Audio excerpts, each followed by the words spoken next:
ஆக்கமும் ஆன்மீகமும் ஓர் அற்புதமான துளிர் நேர்களே இன்றைக்கி சஷ்டி அவ்வளோ நல்லது.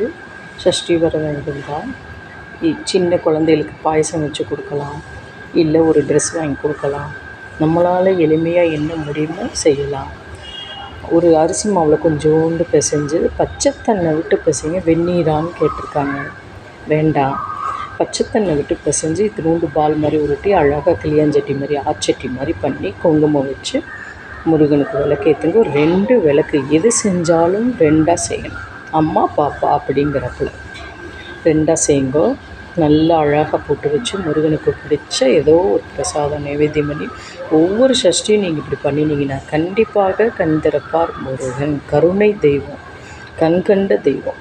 கண்டிப்பாக ஏன் நேர்களே, எனக்கு 14 வருஷம் குழந்தை கிடையாதுன்னா விடாமல் சஷ்டி விரதம் இருப்பேன்.